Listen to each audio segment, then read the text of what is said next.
Hey guys, Josh here from Sportitude, and it's shoe review time, and we're going to be talking all things Saucony Ride 13. This shoe here has had quite the makeover from its predecessor, the Saucony Ride ISO 2. So, like all my shoe reviews, what we're going to do today is we're going to touch on the outsole, the midsole, the upper. We're going to profile the runner that should be considering this shoe with regards to mileage and their foot type, and talk about the engineering changes from its predecessor, and hopefully give you enough information at home which could help you maybe add this into your shoe rotation. So without further ado, let's get stuck in. So profiling the foot type that could be considering the Ride 13, we're talking about a neutral runner or an underpronator. So that runner there comes down in contact to mid stance. Most of the pressure is through the central part of the foot or to the lateral side as they go through their gait cycle to then get ready to toe off. However, we've had a bit of success with the Ride 13 with some mild overpronators, and that's myself included. I've done a few runs in this shoe and I really like what I feel underneath my foot, and I happen to have a slight bit of overpronation as I do go through mid stance as well. Now, we're kind of selective with regards to putting someone with this foot type that needs a little bit of medial support inside the Ride 13. It's not for everyone, but just know that if you're a runner that does overpronate and you've fought with arch supports for a few years, you might want to get yourself fitted just to make sure that you can slip yourself into the 13 with some success. Okay, talking about the Ride 13 and the mileage that's within this shoe. It isn't as cushioned as the Triumph 18. It is a slight step down with regards to where it sits in their total range. It is a very similar shoe with regards to the heel to toe offset and the support it's obviously offering. However, being a slightly lighter shoe with a Power Run midsole, not the Power Run Plus, which is in your Triumph, the Power Run midsole, you're going to get enough cushioning underneath your foot. If you're a runner that doesn't really like a softer shoe that the Triumph is, and you want a slightly firmer, more responsive feel, this is the one you should be considering right here through there. So it is a cushion shoe, but it's not overwhelming with what it offers underneath the foot. Now, talking about the engineering breakdown of this shoe, comparing it to the ISO 2. So what we're going to do is we're going to start from the ground and work our way up. Let's talk about the outsole first. Now, to the naked eye, there is not a lot of change. It's still full ground contact, so meaning there's no truss system that sits between the heel engineering and the forefoot engineering. There is a point of rubber that gives you nice plush contact the whole way through the gait cycle, as you can see through here and here. But the main change with the outsole has come from the flex grooves in the forefoot of the ISO 2.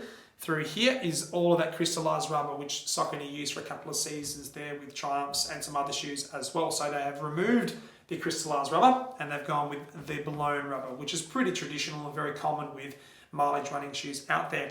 They have placed harder wearing rubber, which is your carbon rubber, in the high impact areas, which is the back half of that heel strike zone for your heel strikers. And then as you come through to the mid start section through here, that's where you start to hit your blown rubber, and then through to the forefoot as well.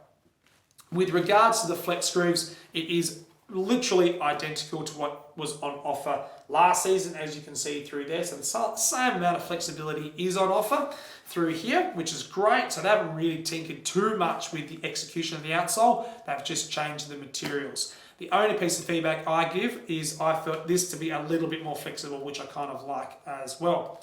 As you're coming through to the midsole, we can see through here, again, pretty consistent with regards to the amount of stack underneath your foot, 8mm drop, 8mm drop. So not a lot has changed there, and they will never go higher than that. Well, I shouldn't say never, but the last 10 years, Saucony have stayed true to that 8mm heel to toe offset and lower with all of their road running shoes, which is great. However, what we've got going on here is the Power Run midsole. So as I touched on a little bit earlier, the Power Run midsole is a nice soft cushioning system, but I'm not going to say it's overwhelming. So when you put a Triumph 18 on your foot, you know you've got a really padded shoe on. This, however, has a sort of perfect combination of enough squish or cushioning underneath your foot, but a nice responsive feel as you go through to your toe-off phase of your gait cycle. So it is a smooth transition. It's probably more in line with the runner that wants a mileage shoe, doesn't want to be too soft and squishy underneath your foot, or the runner that wants a little bit of versatility and may pick up the pace from time to time.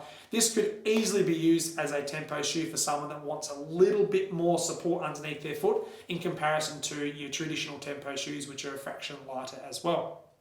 Coming through to the upper, that is where most of the change is with this shoe.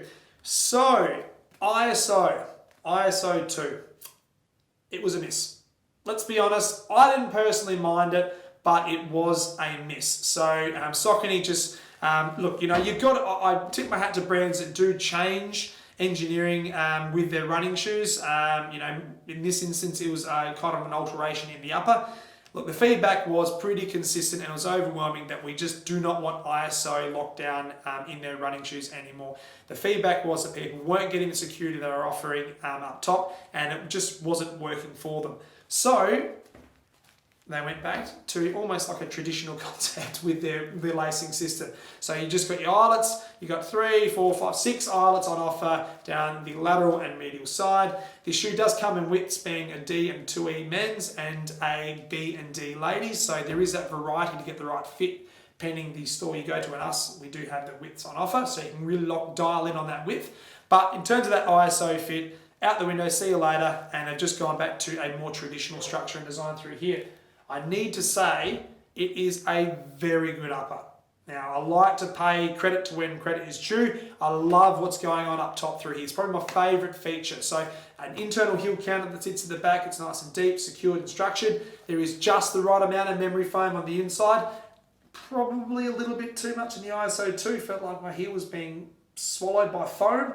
But this one here, just the right amount of padding, protection and comfort and support at the back half through here. And as you're coming through to the midfoot, as I touched on, having a traditional lacing setup, you're still getting a really dialed in lockdown, which is fantastic. And then a little bit more generosity with the depth in the toe box. Now, I tend to find this is a bit of a trend over the last couple of seasons with some brands offering a little bit more depth. Just note that when they create a little bit more depth, they're not necessarily making the shoe wider, they're just creating a little bit more volume on top of your toe, so you can actually get a little bit more wriggle room, which is more of a comfort thing than anything else. So there you have it, guys. That is my take on the Saucony Ride 13. It's a great little update. I love what they've done with this shoe. And if you're a runner out there that has tried it on, or you've used it, or you've got some comments going from ISO to what they did in the Ride 13, please drop it in the comments field below. If you haven't subscribed to our channel, please do so. Hit the red button and we'll try to deliver as much running shoe content as we possibly can every single month. And I suppose until next time, stay safe, happy running, and we'll see you out the road. Take care.